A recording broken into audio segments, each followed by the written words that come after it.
wa maulana Muhammadin sallallahu alaihi wasallam alladzi arsalahu Allahu rahmatan lil alamin wa ala alihi wa sahbihi wa man tabi'ahum bi ihsanin ila yaumiddin wa la haula wa la quwwata illa billahil aliyyil azim. Amma ba'd. Yaqulullahu subhanahu wa ta'ala fi kitabihil karim wa huwa asdaqul qailin. A'udzu billahi minasyaitonir rajim. Bismillahirrahmanirrahim. Wa ma ataakum rasul fakhudhu wa ma nahakum anhu fantahu. Al-ayat. Shadaqallahu maulana al-azim. Wallahu a'lamu bimuradi. Yang sama-sama kita hormati dan kita muliakan para asatidzah, para tokoh masyarakat, pengurus DKM Masjid Jami Al-Akhyar, bapak-bapak dan saudara-saudara hadirin jamaah majelis ilmu yang dimuliakan Allah Subhanahu wa ta'ala. Puji teriring syukur mari bersama kita panjatkan hanya kehadirat Allah Subhanahu wa ta'ala yang alhamdulillah atas rahmat dan hidayahnya di kesempatan malam hari ini kembali kita dapat hadir dan duduk dalam satu majelis ilmu yang mulia. Mudah-mudahan hadirnya kita menjadi sabab wasilah Allah Subhanahu wa ta'ala turunkan rahmat dan keberkahan untuk kita semua. Amin ya rabbal alamin. Shalawat dan salam kita mohonkan kepada Allah Subhanahu wa ta'ala semoga senantiasa tercurah kemaharibaan junjungan Nabi besar kita Muhammad sallallahu alaihi wasallam kepada keluarga, kepada para sahabat dan kita umatnya yang insyaallah istiqomah sampai hari kiamat. Mengawali majelis yang mulia ini, mari bersama kita baca satu umbul kitab. Kita doakan kepada para arwah almarhumah orang-orang tua kita, guru-guru kita, saudara-saudara kita. Semoga Allah ampuni dosa-dosanya, Allah terima segala amal ibadahnya, Allah jadikan kuburnya rawdah min riyadil jannah. Al-Fatihah ila hadhihi niyyah wa ala kulli niyyatin shalihah wa ila hadratin Nabi Mustafa Rasulullah sallallahu alaihi wasallam wa ala alihi wa sahbihi wa azwajihi wa dhurriyyatihi al-kiram. Syai'ulillahi lahumul Fatihah. A'udzu billahi minasyaitonir rajim. Bismillahirrahmanirrahim. Alhamdulillahi rabbil alamin. Ar-Rahmanir Rahim. Maliki yaumiddin. Iyyaka na'budu wa iyyaka nasta'in. Ihdinas siratal mustaqim. Shiratal ladzina an'amta 'alaihim ghairil maghdubi 'alaihim waladdallin. Amin. Ya Rabbi bil Mustafa balligh maqasidana waghfir lana ma madha ya wasi'al karami. Ya Rabbi bil Mustafa balligh maqasidana waghfir lana wal habibul ladzi turja syafa'atuhu li kulli haulin minal ahwali muqtahimi. Ya Rabbil Mustafa balligh maqasidana waghfir lana Muhammadun sayyidul kaunaini wa thaqalaini wal fariqaini min urbin wa min ajami. Ya Rabbi bil Mustafa balligh maqasidana waghfir lana Allahumma shalli wa sallim wa barik alaihi wa ala alihi. Bapak dan saudara-saudara hadirin jamaah majelis ilmu yang dimuliakan Allah Subhanahu wa ta'ala. Kajian malam hari ini saya ingin membacakan salah satu hadis yang dikutip oleh Al-Imam Nawawi dalam kitab Al-Arba'in An-Nawawiyah, di mana hadis ini diberi judul oleh beliau dengan kalimat al-halalu sababun li ijabati du'a wal aklul harami yamna'uha. Hadis Rasulullah SAW ini diberi judul oleh beliau yaitu halal adalah sebab diijabahnya doa. Apa yang kita konsumsi dari sesuatu yang halal, ini adalah salah satu sebab doa kita diijabah oleh Allah Subhanahu wa taala. Wa aklul harami yamna'uha, dan memakan atau mengkonsumsi sesuatu yang haram, yamna'uha, akan mencegah dari doa yang dijabah oleh Allah Subhanahu wa taala. Diriwayatkan an Abi Hurairah radhiyallahu anhu qala Rasulullah sallallahu alaihi wa alihi wasallam, diriwayatkan dari Abi Hurairah radhiyallahu anhu bahwasanya ia berkata, qala Rasulullah sallallahu alaihi wasallam, Rasulullah bersabda, innallaha ta'ala thayyibun la yaqbalu illa thayyiban. Sesungguhnya Allah Subhanahu wa taala adalah zat yang maha baik, maka Allah tidak akan menerima illa thayyiban, kecuali dari yang baik. Wa inna Allah ta'ala amaral mu'minina bima amara bihil mursalin. Dan sesungguhnya Allah Subhanahu wa taala memerintahkan orang-orang yang beriman sebagaimana Allah perintahkan kepada rasul-rasul utusan Allah, sebagaimana Allah berfirman, bismillahirrahmanirrahim, ya ayyuhar rusulu kulu minat thayyibat wa'malu shalihan. Hai para rasul, makanlah olehmu dari yang baik-baik, wa'malu shalihan, dan beramallah kamu dengan amalan yang soleh. Wa qala ta'ala, Allah juga berfirman, ya ayyuhalladzina amanu kulu min thayyibati ma razaqnakum. Hai orang-orang yang beriman, makanlah olehmu min thayyibati ma razaqnakum, dari yang baik, dari apa yang kami anugerahkan kepada kalian. Tsumma dzakara rajula yutilu safara. Kemudian Nabi kita Muhammad sallallahu alaihi wasallam menceritakan tentang seseorang atau seorang laki-laki yutilu safara as'ata akbar, di mana Nabi kita Muhammad SAW mengumpamakan, menggambarkan laki-laki ini orang yang melakukan perjalanan panjang. Sampai begitu panjangnya perjalanan, begitu jauhnya perjalanan yang dia lakukan, sampai as'asa akbar, kulitnya hitam, kotor badannya karena terlalu banyak melakukan perjalanan. Begitu juga bajunya kumal, kotor. Kemudian dia mutu yadaihi ila sama, di mana laki-laki ini menengadahkan tangannya ke langit, minta kepada Allah, ya Rabbi, ya Rabbi, ya Allah, ya Tuhanku, ya Allah, ya Tuhanku.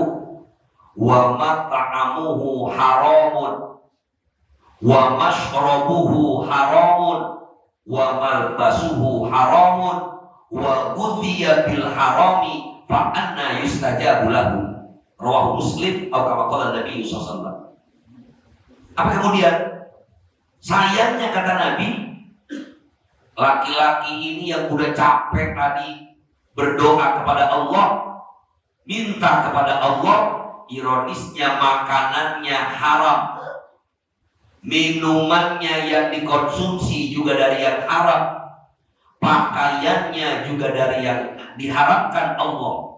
Apa yang ia masukkan ke dalam mulutnya sampai ke tubuhnya juga dari sesuatu yang haram. Apa kata Nabi? Fa anna yustajabu lahu. Maka bagaimana mungkin doanya diijabah oleh Allah Subhanahu wa taala? Hadis ini sangat gamblang menggambarkan bahwa salah satu sabab doa tidak diijabah oleh Allah Subhanahu wa taala, salah satunya ketika yang kita konsumsi, yang kita lakukan sesuatu yang diharamkan oleh Allah Subhanahu wa taala. Bahkan orang yang melaksanakan ibadah sekalipun, ada satu riwayat lain mengatakan, ketika ada orang yang melaksanakan ibadah haji, padahal haji ibadah yang luar biasa. Ibadah haji itu ibadah yang kata Nabi bahkan lebih afdal dari jihad fisabilillah. Orang yang menginfakkan hartanya, habis uangnya buat pergi haji, Rasulullah mengatakan Allah akan ganti, Pak. Tapi ketika dia melakukan ibadah hajinya dengan ongkosnya, dengan uangnya yang diharapkan oleh Allah Subhanahu wa taala, ketika dia mengatakan labbaik Allahumma labbaik, labbaik la syarika lak labbaik, dijawab oleh malaikat la labbaik wala sa'daik, ditolak. Maka kata ulama, mana layak balu illa thayyiban, ay la yaqbalu syai'an min aqwalil abdi wa a'malihi wa amwalihi illa ma kana thayyiban. Allah Subhanahu wa taala tidak akan pernah menerima dari ucapan seorang hamba. Ucapan itu termasuk di dalamnya prasangka kita.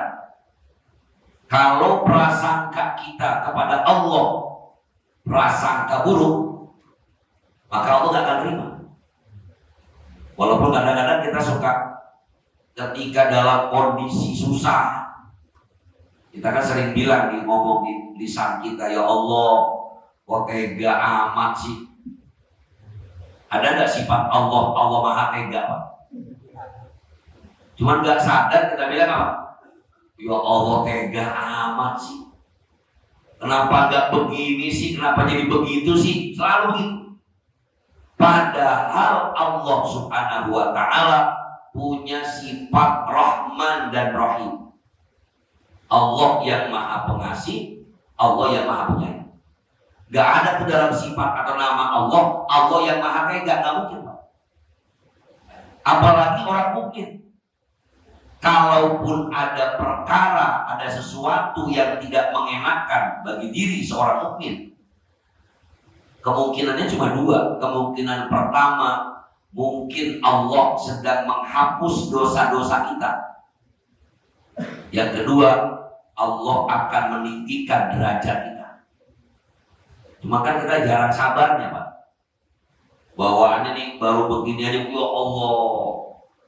Bahkan kita seringkali kalau lagi susah, semua orang tahu kita susah. Tapi kalau senang, diem aja. Ini mana? Ya, min aqwal wa a'malihi, dan amalnya. Perbuatan seorang hamba yang buruk ya gak bakal diterima oleh Allah. Maka dalam ayat yang lain disebutkan, setiap amal yang dilakukan setiap hamba itu pasti ada balasannya. Allah sampaikan, pamang orang yang melakukan sebesar kebaikan sedikit saja, paman ya'mal mithqala dzarratin khairan yarah, wa man ya'mal mithqala dzarratin syarran yarah. Orang yang melakukan amalan kebaikan walaupun sebesar buntut semut, ada dzarrah yang menerjemahkan hanya seberat atom, kalau itu amal kebaikan pasti dia akan melihat balasannya. Yang ketiga, wa amwalihi, harta. Apalagi hari ini berkali-kali kita bahas bagaimana hari ini banyak orang yang tidak memperdulikan nih mau duit halal kek haram kek, yang penting duit. Kadang-kadang kita ngomong ya itu pinjam duit setan kek, kalau perlu sini duit setan dipinjam, Pak. Kita buat patut miris ya hari ini. Saya beberapa minggu ini bahas terus bagaimana ternyata putaran uang judi online di negeri kita ini, Pak. Kalau kita lihat jumlahnya ngeri, fantastis, 258 triliun. Itu duit yang berputar dari judi online. Dan ketika kita melihat beritanya, DPR main judi online, bocah umur 10 tahun main judi online. Mudah-mudahan kagak ada ustadz main judi online, Pak. Kalau ada ustadz main judi online, geblek ustadz. Ini karena memang setan tadi terus menggoda kita bagaimana caranya tadi. Padahal jelas-jelas sesuatu harta yang kita peroleh dengan jalan yang tidak halal, ini tidak akan pernah ada keberkahan di dalam. Makanya dikehati-hatian. Kemudian wana qala wa nuqila an Ibnu Abbas radhiyallahu anhuma. Dinukil dari Ibnu Abbas radhiyallahu anhuma annahu qala, ia berkata, manik tasaba malan haraman wa tasaddaqa bihi lam yuqbal minhu. Diriwayatkan oleh Imam Al-Baihaqi dalam Syu'abul Iman. Siapa orang yang melakukan usaha tapi dari harta yang haram, kemudian wa tasaddaqa bihi, itu duit yang haram ia sodakohkan, lam yuqbal minhu, sodakohnya tidak diterima oleh Allah Subhanahu wa ta'ala. Ada sebagian orang menganggap duit yang haram kalau dizakatin jadi halal kalimat. Saya pernah protes ketika ada orang panitia zakat nulis ayat khudh min amwalihim sodakoh tutahhiruhum wa tuzakkihim biha. Ini ayat Quran.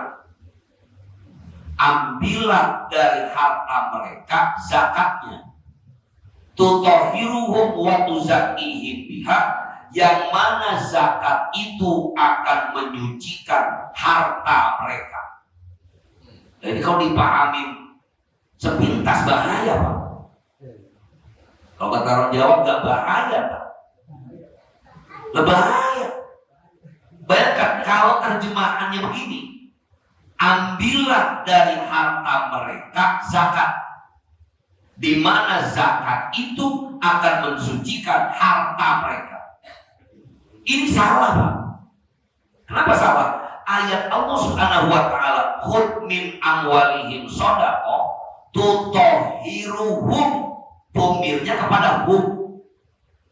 Dalam bahasa Arab, tutahhiruhum itu humnya namanya isim domir. Nah, isim domirnya ini kata ganti orangnya bukan kembali kepada harta, tapi kembali kepada orang. Jadi bukan nyuciin harta, tapi mensucikan hati hamba-hamba Allah. Karena dengan zakat, orang yang di hatinya ada penyakit hati diantaranya pelit, merasa ini harta punya saya, dengan zakat itu akan dibersihkan oleh Allah Subhanahu wa ta'ala. Tapi bukan ngebersihin hartanya. Lah kalau hatinya dibersihkan, orang akan beranggapan gampang udah. Kalau kita nanti melakukan transaksi yang haram, gampang, keluarin aja 10% buat ngebersihin harta. Dan itu terjadi hari ini, Pak. Saya berkali-kali ditawarkan, ada yang Ustaz nih, saya jujur aja nih, saya usahanya gak jelas. Mau nggak kalau 5% yang saya kasih pesantren? Untung lu ngaku. Saya bilang kalau mau ngasih mendingan gak ngaku dah. Kalau gak ngaku saya terima gak, Pak? Gak terima dong, boleh. Karena kita gak tahu. Kalau saya ada orang tamu datang ke pesantren, nih Ustaz, ngomong-ngomong saya mau ngasih duit nih 100 juta. Amin ke Pak? Amin. Ngomong kayak keramat dari mau amin. Ngedoain saya gak apa-apa. Kan kayak saya kan gak perlu nanya. Saya gak perlu nanya ini hartanya halal apa haram, gak perlu. Sama dengan kita nih, ketika ada orang kasih sesuatu ke masjid misalnya, Pak Haji Soleh atau Pak Ustadz Wahid, saya mau ngasih sumbangan nih ke Masjid Al-Akhyar nih sekian ratus juta. Ya gak perlu nanya, mohon maaf Pak, ini ngomong-ngomong duitnya korupsi bukan ya? Gak usah. Karena dalam fikih ada kaidah hukum namanya nahkumu bil zawahir. Apa itu nahkumu bil dhawahir? Kita mengambil hukum apa yang kelihatan. Mana yang kelihatan? Dia akan kasih. Dohirnya itu. Kemudian dohirnya dia datang secara baik-baik. Mukanya nggak kelihatan penjahat. Nggak pernah ada tertulis tuh di sana, atau kita lihat di berita RCTI ada koruptor atau perampok bank wajahnya ini. Nah kalau tiba-tiba kesini, lah ini yang di TV nih, ya nggak boleh, karena nggak kelihatan. Tapi kalau dohirnya dia kelihatan biasa-biasa saja, kita nggak masalah menerimanya. Dan cuma kalau tadi ngomong duluan, ini ngomong-ngomong Ustaz, saya juga nggak tahu ini duit jelas halal apa kagak. Mau nggak dikasih ini nih? Ya nggak mahal-mahal, nggak boleh. Karena kita tahu uang itu jelas adalah uang halal. Bahkan beberapa waktu lalu saya diceritani tentang kisah gembong narkoba yang sangat terkenal. Itu Escobar apa siapa? Itu dia saking gembongnya narkoba yang kaya raya, Pak. Itu di kampung halamannya mah nggak ketahuan kalau dia itu bandar narkoba. Kenapa? Karena dia bangun rumah sakit, dia bikin rumah buat orang miskin, anak-anak yang nggak mampu dia sekolahin, tapi yang dijual narkoba. Apakah ini dibenarkan? Tentu dalam Islam bukan. Kenapa? Karena apa yang diberikan haruslah dari sesuatu yang halalan thayyibah, maka disedekahkan, dia akan menjadi berkah. Lalu kalau seandainya dia nekat menyodakokkan juga, wa an Abi Hurairah radhiyallahu taala anhu marfu'an, diriwayatkan dari Abi Hurairah radhiyallahu anhu dalam hadis marfu', man kasaba malan haraman fa asaddaqa bihi lam yakun lahu fihi ajrun wa kana ithmuhu alaihi. Siapa orang yang berkasab, berusaha dengan harta yang haram, kemudian dia sedekahkan hartanya, dia zakatkan hartanya, maka tidak ada baginya pahala, wa kana ithmuhu alaihi, bahkan dosanya buat dirinya. Ini bukan tambah pahala, tambah dosa. Walaupun kalau pertanyaannya manfaat apa enggak manfaat, ya manfaat, dikasih duit mesti. Ini saya kasih duit 1 miliar, manfaat enggak? Ya manfaat, duit buat dipakai ini, dipakai itu. Tapi buat orang yang punya harta tadi, walaupun ia sedekahkan, tapi yang ia peroleh dari jalan yang haram, maka tidak ada manfaat sama sekali, bahkan nambah dosa. Bahkan waqala Sufyan Ats-Tsauri, bahkan berkata Imam Sufyan Ats-Tsauri radhiyallahu taala anhu, man anfaqa minal harami fi taatillah kana kaman tahara tsauba bil bauli. Dari Imam Ghazali dalam kitab Ihya dikatakan, perkataan Imam Sufyan Ats-Tsauri, siapa orang yang berinfak dari sesuatu yang haram dalam rangka ketaatan kepada Allah, maka sama saja dia membersihkan baju dengan air kencing. Bajunya kotor, dicucinya sama air kencing, ya nggak ada manfaat. Bukan tambah suci, tapi tambah najis. Ini sesuatu yang buruk, jalan yang tadi dilarang oleh Allah Subhanahu wa taala, sama sekali tidak akan pernah ada keberkahan di dalam. Makanya ketika kita melihat kondisi hari ini, Pak, ini kita patut miris, dan saya katakan tadi bukan cuma kita sekedar mengharapkan. Ya kita tahu hukumnya jelas haram. Surah Al-Maidah ayat 90.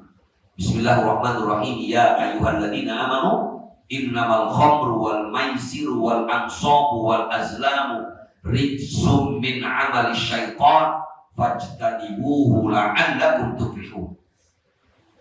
Ayat 90 di Al-Maidah ini ulama sepakat bahwa yang namanya khamr, yang namanya minum-minuman keras dan judi, mau dimodifikasi kayak bagaimanapun, Allah sampaikan dia termasuk perbuatan keji, min amali syaitan, perbuatan setan, yang ulama sepakat ayat ini adalah dalil bahwa keduanya hukumnya adalah haram mutlak. Karena memang kalau kita lihat dari keharaman judi dan juga khamr, ini memang ayatnya ringan-ringan dulu, Pak. Kalau kita lihat dalam tafsir-tafsir ayat hukum, itu ayat yang berkaitan dengan judi awalnya ringan. Contoh di Al-Baqarah, yas'alunaka 'anil khamri wal maisir qul fihima ithmun kabirun wa manafi'u linnas wa ithmuhuma akbaru min naf'ihima. Mereka bertanya kepadamu ya Muhammad tentang khamr dan maisir, minuman keras dan judi. Katakan di dalamnya ada dosa yang besar, ada juga manfaatnya yang besar. Belum tegas belum? Kalau dibilangin ada manfaatnya. Makanya ulama mencatat ketika turun ayat ini, para sahabat itu gak langsung meninggalkan mabuk sama judi, Pak. Mereka beralasan orang ada manfaatnya kok. Ulama mengatakan sebagian tetap mengerjakan, sebagian meninggalkan. Apalagi masyarakat Arab jahiliyah itu yang namanya mabok sama judi itu udah kayak budaya. Saya kalau membahasakannya, mereka itu kalau mabok tuh kayak orang ngopi. Kalau judi itu kayak orang kita nongkrong biasa aja gitu, Pak. Kan kayak orang sekarang mungkin ngobrol main catur lah. Di mana-mana dikit-dikit ada yang main sono, ada yang main sono. Biasa. Maka ketika turun ayat ini menunjukkan bahwa karena memang tidak ada manfaatnya sama sekali. Ini kan orang sering tipu. Yang ingat itu sudah banyak. Judi itu kan, apalagi judi online yang bisa diutak-atik. Bandarnya pintar, suruh menang dulu, 2 kali menang, 3 kali menang, 4 kali bures, habis. Dan gak jaminan, Pak, karena memang godaan itu luar biasa. Apalagi hari ini semua orang pegang HP itu kan private sekarang. Bahkan ada sebagian orang yang mungkin HP-nya masing-masing. Suami yang nggak tahu urusan istrinya gimana, istri juga bagaimana, suami nggak tahu. Ada suami istri, mungkin suami nggak pernah cek HP istri, istri juga nggak pernah cek HP suami. Dua-duanya punya PIN masing-masing. Bang, PIN-nya apa? Buat apaan sih? Nggak boleh. Apalagi ada ustadz yang bilang kalau ada suami yang ngecek HP bininya haram, ya pasti lakinya ketahuan ini. Lenak megang doang nggak apa-apa nanya. Apalagi istri yang ngecek HP suaminya haram, dia takut dibuka itu suaminya. Jangan-jangan di situ namanya Udin, kata taunya marpuah. Itu penyakit, Pak. Dan ini jelas harus kita ingatkan. Selain emang jelas keharamannya, kita kasih tahu betapa ruginya orang yang mengkonsumsi dari sesuatu yang haram. Karena orang yang mengkonsumsi dari jalan yang haram tadi, ini dosanya dan mudorotnya itu bukan cuma untuk pribadi. Kalau untuk pribadi jelas kan, bagaimana Nabi kita Muhammad SAW memberikan perumpamaan orang yang makanannya haram, bekerja dengan cara yang haram. Pertama, doanya tidak akan diijabah oleh Allah Subhanahu wa Ta'ala. Yang kedua, juga bahaya, Pak, kalau kita kasih buat keluarga kita. Ini kan, ini pasti ada eksesnya, ada akibatnya. Bisa jadi ini bocah susah banget, disuruh ngajinya nggak bisa-bisa, disuruh sholat ogah aja.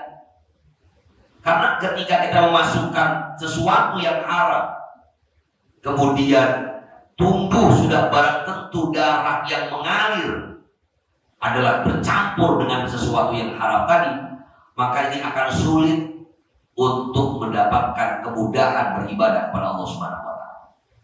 Makanya orang mukmin harus meyakini bahwa lebih baik banyak asal halal daripada dikit nggak halal. Bener Pak? Ini kan pilihan pertama namanya. Paling nggak apa-apa dikit juga asal halal.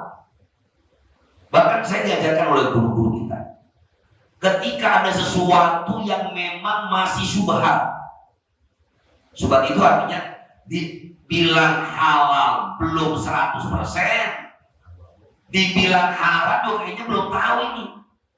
Itu namanya syubhat. Kata Nabi, al-halalu bayyinun wal haramu bayyinun wa ma bainahuma mushtabihat. Yang halal jelas, yang haram jelas. Nah yang tengah-tengah itu namanya syubhat. Ini duit halal apa haram ya? Terutama istri Pak sebenarnya di rumah. Kalau istri yang baik sebenarnya dia akan lihat, ini suami saya biasanya misalnya ngasih uang belanja cuma gocap, paling keren cepet. Dan tiba-tiba kok suami ngasih duit tumben nih, malam Senin sampai gopek. Boleh bertanya-tanya Pak. Maka rata-rata perempuan atau istri-istri kita jarang yang nanya. Kita kasih 1 juta, wah, alhamdulillah. Malah kadang-kadang dia pura-pura lupa nggak nanya Pak. Harusnya dia nanya tuh, tumben amat nih. Apa jangan-jangan suami gue punya urusan apa nih? Karena memang apa yang sekarang terjadi ya dari Allah itu sangat mudah untuk kita bisa melakukan sesuatu yang dilarang oleh Allah Subhanahu wa taala. Maka yakini bahwa kalaupun sedikit tapi itu halal atau thayyibah, maka insya Allah ini akan mendapatkan keberkahan dari Allah Subhanahu wa taala. Maka kita berharap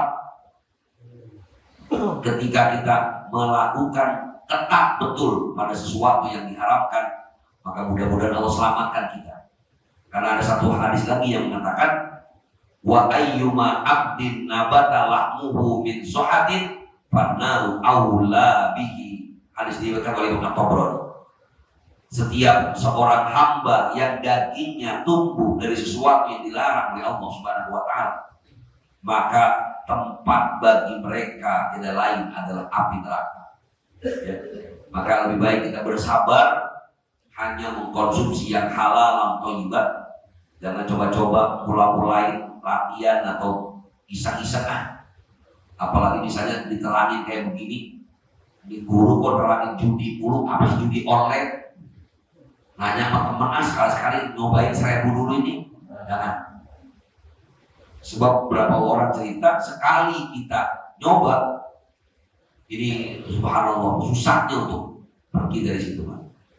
Saya pribadi kemarin beberapa kali dapat laporan orang-orang terdekat kita ternyata yang kita anggap biasa-biasa aja. Kita anggap ini orang nggak kelihatan bandelnya lah.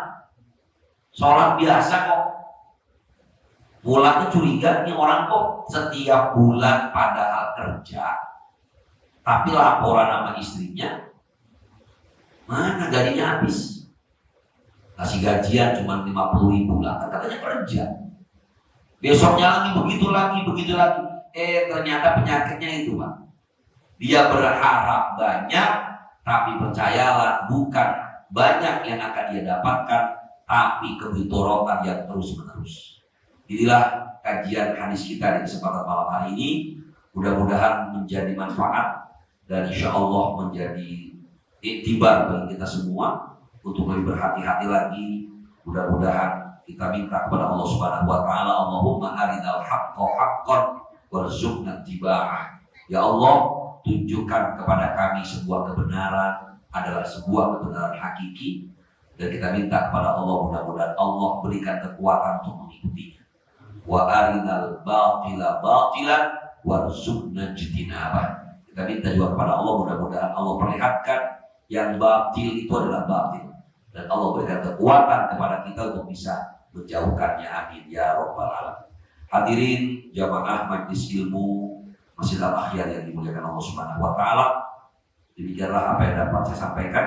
Mudah-mudahan ada manfaatnya. Terima kasih dan mohon maaf seperti biasa Mungkin ada hal-hal yang ingin didiskusikan atau ditanyakan. Falyatafadhal hadanallahu wa iyyakum ajma'in. Wassalamualaikum warahmatullahi wabarakatuh. Silakan Ustaz. Assalamualaikum warahmatullahi wabarakatuh. Waalaikumsalam.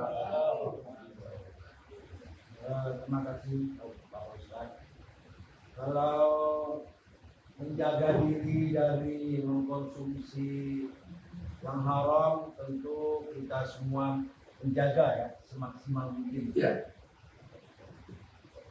Yang saya tanyakan ini, apakah ada dampaknya kepada kita? Kita memang tidak mengkonsumsi yang haram, tapi ternyata yang kita kira itu halal, ternyata di dalamnya itu sudah ada zat-zat haram, dan orang yang memberi kita itu dia tahu, tapi dia diam saja. Apa itu ya rumah makan atau apa? Yang lebih parah lagi, kita berbangsa dan bernegara ini ada lembaga negara yang memang ditugaskan memberi label halal dan juga memeriksa makanan mana yang halal, mana yang haram, tapi tidak melaksanakan tugasnya. Seperti kasus di era tahun 80-an, ada kasus lemak babi, ada biskuit yang saya sebutkan, ada sabun mandi, waktu itu ada juga susu, ya. Ternyata di Indonesia ini belum ada tahun 80-an itu alat untuk mendeteksi, membedakan minyak nabati sama minyak babi. Sehingga banyak yang diproduksi atau dijual-jual itu bercampur. Sudah tidak ada alatnya, juga tidak ada kemauan untuk melaksanakannya. Yang saya tanyakan tadi, apakah kita ikut kebahagiaan dosanya, atau ada dampak-dampaknya terhadap negara kita ini, menurunkan bencana atau apa? Terima kasih. Baik. Hadirin jamaah yang dimuliakan Allah Subhanahu wa taala. Nabi kita Muhammad sallallahu alaihi wasallam menyebutkan rufi al-qalamu an thalathin. Catatan amal kita salah satunya tidak dicatat ketika seseorang yang tidak tahu sampai dia tahu. Apa artinya? Hal-hal yang memang di luar jangkauan kita. Kita nggak tahu kalau ternyata di Indomie mengandung minyak bagong. Kita dibohongin tuh sama lembaganya. Disangkanya di tulisannya halal. Tahu-tahu udah kita tiap hari makan itu mie. Loh, udah 6 bulan saya makan mie mulu itu Ustaz. Ternyata itu baru ketahuan 6 bulan kemudian, ternyata Indominya atau mie-nya haram. Apakah kita berdosa? Tidak. Kenapa nggak dosa? Saya nggak tahu.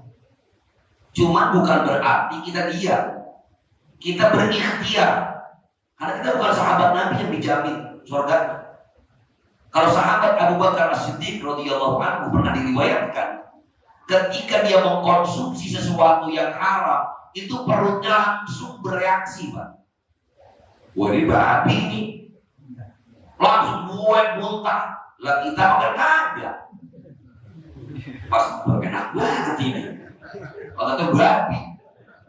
Karena kita bukan sahabat yang makanya kita perlindungan kepada Allah. Tapi kalau misalnya kita berada di negeri yang non muslim, maka jangan asal-asalan udah tahu kita lagi di Amerika atau di Singapura yang mayoritas Kristen.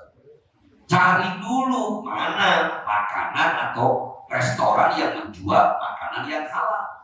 Atau Bapak sedang main ke Manado, lihat dulu ini tikus bukan. Lihat dulu ini haram apa enggak. Kalau ada bacaannya rumah makan for Muslim, maka silakan. Kalau kemudian misalnya pemerintah kita ternyata kita dibohongin oleh pemerintah, maka bukan tanggung jawab kita dosa, tanggung jawab dia. Kalau kita diemin baru kita dosa. Kalau kita tahu, sementara kita nggak tahu, bicara hukum tidak menjadi masalah. Bagaimana dengan efek? Sesuatu yang diharapkan Allah Subhanahu wa taala pasti ada efeknya, Pak. Tapi lagi-lagi karena ketidaktahuan kita, bahkan orang yang nggak tahu hukum sama sekali, ternyata saya nggak pernah tahu kalau babi itu haram, Ustaz. Karena saya tinggalnya di hutan, tiap hari yang saya makan babi dulu. Apakah dia berdosa atau tidak? Itu dari hadis dari Al-Qur'an, la yukallifullahu nafsan illa wus'aha. Allah tidak pernah membebankan kepada setiap diri kecuali seukuran kemampuan. Kalau hari ini saya pikir alhamdulillah kita punya lembaga sertifikasi halal yang lumayan. Ya maka tadi kembali pada hukum fikih, nahkum bil dhawahir. Kalau memang sudah ada sertifikasi halalnya ada itu kok. Ternyata itu produsennya nipu. Karena ternyata yang saya tahu sertifikasi halal dari Kementerian Agama dan lembaga sertifikasi halal itu harus diperbaharui setiap 6 bulan atau setahun sekali. Bahan-bahannya dicek dulu, kayak roti dalam merek tertentu, itu dicek dulu dari awal pembuatannya mana, produsennya yang mana bukti pembelian bahannya. Nah tapi lagi-lagi manusia di Indonesia kayak film India Pak. Tahu film India? Harusnya prosesnya jelimet, wani piro. Ya akhirnya kagak diperiksa lagi, halal aja. Dosa kan kita yang enggak. Yang dosa Tuhan takut bukan kita. Kita mah biar ikut hadis Abu Hasan aja udah. Insya Allah dalam beragama kita kalau memang sama dengan hari ini misalnya Pak. Banyak misalnya pemerintah malah kok mendiamkan atau bahkan menjadikan judi, minum-minuman keras, sesuatu yang haram, bayar pajak. Pajaknya buat apa? Buat bantuan dana tunai, BLT, bantuan langsung tunai, buat gaji karyawan. Apakah kita gak mau terima gaji? Gue gak mau pemerintah campur-campur duitnya. Dalam pikir gak masalah. Kenapa saya terima? Saya bekerja. Kecuali saya gak kerja, gak ngapa-ngapain karena bapak saya menteri misalnya, tiap bulan dapat gaji. Gak kerja kagak. Itu bukan uangnya yang haram, tapi caranya yang diharamkan oleh Allah Subhanahu wa taala. Wallahu a'lam bishawab. Ya, silakan lanjut.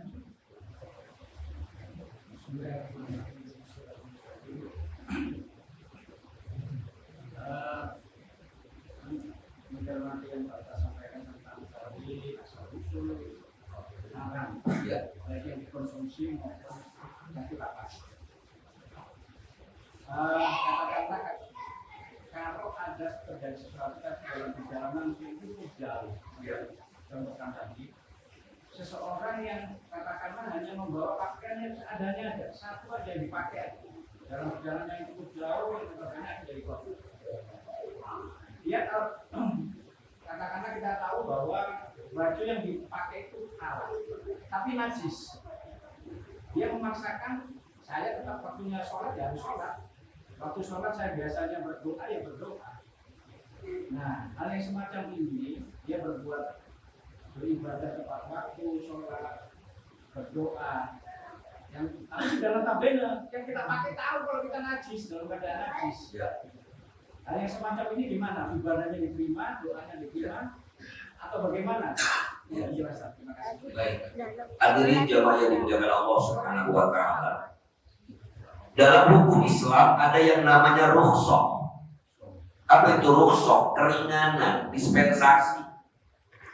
Ketika seseorang dalam keadaan perjalanan, kemudian dia lapar, tapi dia tidak mendapatkan sesuatu yang halal misalnya, maka yang haram menjadi boleh. Itu yang haram, apalagi baru najis Pak. Pak Ustaz saya sholat ini nyari pakaian kemana-mana gak ketemu. Ada bajunya ada ini doang, udah kena kecepretan apa tahu ini. Najis semuanya, apakah saya tetap wajib sholat? Tetap Pak. Bagaimana sholatnya? Sholatnya namanya dengan sholat dalam madhab Syafi'i disebut dengan sholat lihurmatil waqti, menghormati waktu, supaya saya tetap menjalani sholat. Nanti bagaimana? Kalau masaknya tidak lama, ternyata misalnya dalam waktu zuhur saya pakai baju yang najis, asar ketemu tuh di pinggir jalan atau di pinggir perjalanan kita ada sungai atau ada danau, kita bisa cuci pakaian kita, maka silakan dikobok sholat zuhur yang tadi yang sholatnya pakai baju yang najis. Kalau kita kan banyak kan alasan begitu Pak. Saya sering tuh ada orang, Bang nggak sembahyang, nggak sholat, aduh pakaian saya najis Pak. Saya pinjemin dah, usah. Bilang aja malas terus. Coba bandingin Pak. Orang yang memang dasarnya malas sholat ada alasannya. Bang sholat Bang, aduh saya kotor kan. Letaknya di rumah. Lah ayo saya pinjemin, nggak usah repot-repot. Udah saya pulang aja lah, nggak belum sholat. Padahal itu dasar akalnya nggak mau sholat. Jadi nggak ada alasan sebenarnya. Apalagi sholat 5 waktu bagi laki-laki, mana udur yang boleh gabung, nggak ada satu. Lagi najis sholat, asal jangan nyolong. Contoh waduh nih, daripada gua najis, di jemuran kayaknya nganggur nih. Jangan, mendingan pakai yang najis sekalian. Jadi babnya adalah bab darurat. Apalagi ada kaidah ad-daruratu tubihul mahdurat. Yang darurat membolehkan sesuatu yang dilarang. Bahkan orang yang nggak bisa ngapa-ngapain, wudu nggak bisa, nggak ada air, mandi nggak bisa, tayamum, abunya kotor semua, bajunya najis semua, apakah tetap wajib sholat? Tetap wajib sholat. Namanya sholat faqid atau hurai. Dalam fikih disebut sholat faqid atau hurai. Orang yang sholat nggak bisa wudu, nggak bisa tayamum, najis misalnya, atau karena pakaiannya nggak ada, karena abunya kotor semua, atau sakitnya udah parah, dia tetap wajib sholat. Laki-laki kita muslim yang balik yang berakal, tidak ada satupun uzur bagi kita untuk meninggalkan sholat. Wallahu a'lam bishawab. Ya. Masalah doanya diterima atau ditolak? Insya Allah diterima. Karena Allah tahu masih darurat. Emang dalam keadaan najis nggak boleh wudu kan boleh. Ya kita lagi dalam keadaan kotor pakaiannya, ya Allah, saya nggak punya apa-apa, tidak disyaratkan doa itu dengan pakaian yang suci dari hadas ataupun suci dari najis.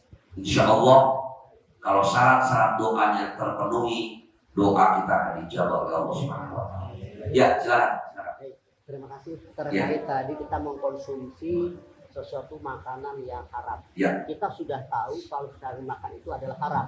Tapi karena dalam rangka ikhtiar kita berusaha, karena kita sakit, sudah berobat ke dokter tapi belum sembuh-sembuh. Misalkan penyakit kulit, maka katanya abu ular. Ya. Nah, itu bagaimana?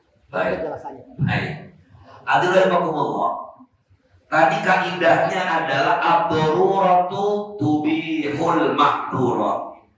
Darurat membolehkan yang dilarang. Nah pertanyaannya Ustaz, ini saya mengkonsumsi obat, di mana kata dokter nggak ada satupun obat kecuali ini nih. Kudu makan pala ular kadut lo baru sembuh. Kalau memang tinjauan medis dan itu hanya satu-satunya, boleh. Tapi hari ini orang seringkali malas nyarinya Pak. Dulu saya pernah sekolah tetanggaan sama Pak Kadut di Buaran. Itu bos ular. Yang saya kaget itu yang datang itu jenggotan, ada yang pala jidatnya hitam. Lah ini kok buat apaan? Darah kobra laku Pak. Ketika saya coba iseng-iseng naik tadi, salah satunya katanya obat kulit. Pertanyaannya, emang obat kulit tadi ular doang? Masih banyak yang lain kok.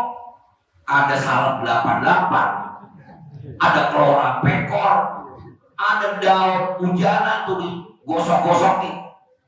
Kecuali itu satu-satunya. Termasuk ada orang beralasan, Ustaz saya kan minum anggur juga buat nyampurin jamu tuh. Anggur kan haram, khamr. Tapi di tukang jamu Pak sampai hari ini. Kalau boleh coba di tukang jamu di sini kita. Selalu pakai anggur enggak Pak? Lu kan lihat gua apa ya? Minum jamu pakai peci kayak minum anggur enggak Pak? Ya pakai anggur dicampur Pak. Pakai telur. Kemarin pertanyaannya selalu telur bebek dan telur ayam. Baru pakai anggur enggak? Ini haram, enggak boleh. Kan dikit doang Ustaz. Biar nambah kekuatan. Obat kuat itu bukan anggur. Istrinya bagus juga kuat. Ini macam-macam. Jadi nggak boleh itu haram. kecuali satu-satunya obat itu. Yang saya tahu obat gatal, obat kuat, bukan itu. Yang lain masih banyak. Walaupun hari ini saya bilang Pak Badung itu di sana yang paling laku itu ular kobra, darahnya digoreng. Yang aneh yang layannya pakai jilbab. Yang lain pakai jilbab ular. Biasa pakai kerudung. Ketika ditanya sama wartawan, wah laku Pak, mereka kalau malam minggu bisa sampai 20 ular saya. Yang minum siapa? Orang muslim. Iya, orang si Udin, si Ahmad. Gak mungkin Jainuddin, kayak Yohanes.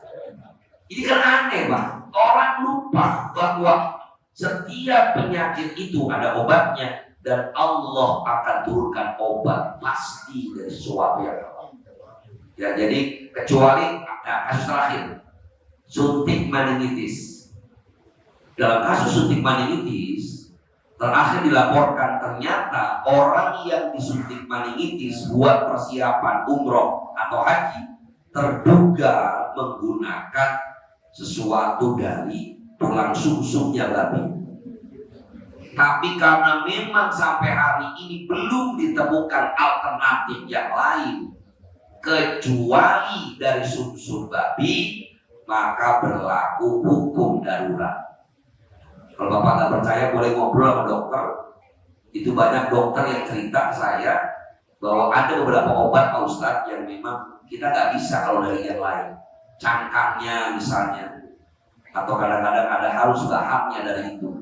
Tapi karena ada alternatif lain, maka ini menjadi hukum darurat. Jadi dokter masih ada, cuma memang mereka nggak bilang. Kita sakit apa? Di obatnya tulis. Udah dibilang ini ada babinya ya, selalu nggak paham. Padahal kalau kita dikasih tahu saya nggak bakal mau Pak. Ini cari yang lain. Wallahu a'lam. Baik, hadirin rahimakumullah. Mudah-mudahan pertanyaan yang diajukan dapat kita manfaatkan bersama. Dan insya Allah kita dapat dihindari oleh Allah Subhanahu wa Ta'ala perbuatan-perbuatan yang diharapkannya. Al-Fatihah dari hadhihi niyyah wa ala kulli niyyatin shalihah wa ila hadratin nabi. Al-Fatihah. A'udzu billahi minasyaitonir rajim. Bismillahirrahmanirrahim. Alhamdulillahi rabbil alamin arrahmanir rahim maliki yaumiddin. Iyyaka na'budu wa iyyaka nasta'in ihdinas siratal mustaqim. Shiratal ladzina an'amta 'alaihim ghairil maghdubi 'alaihim waladdallin. Allahumma amin ya rabbal alamin. Allahumma shalli ala sayyidina Muhammad wa ala ali sayyidina Muhammad. Allahumma ighfir lana dhunubana wa li walidina wa li masyayikhina wa liman hadarana wa liman tabi'ana wa li jami'il muslimina wal muslimat wal mu'minina wal mu'minat al-ahya'i minhum wal amwat. Rabbana taqabbal minna innaka antas samiul 'alim wa tub 'alaina innaka antat tawwabur rahim. Rabbana hab lana min azwajina wa dhurriyyatina qurrata a'yun waj'alna lil muttaqina imama. Rabbana atina fid dunya hasanah wa fil akhirati hasanah wa qina adzabannar. Sallallahu alaihi wa sallam Muhammadin nabiyil ummi wa ala alihi washabbihi wasallam. Ibadah subhana rabbika rabbil izzati amma yasifun. Wassalamu ala mursalin walhamdulillahi rabbil alamin. Subhanallahumma wa bihamdika asyhadu an la ilaha illa anta astaghfiruka wa atubu ilaik. Wassalamualaikum warahmatullahi wabarakatuh.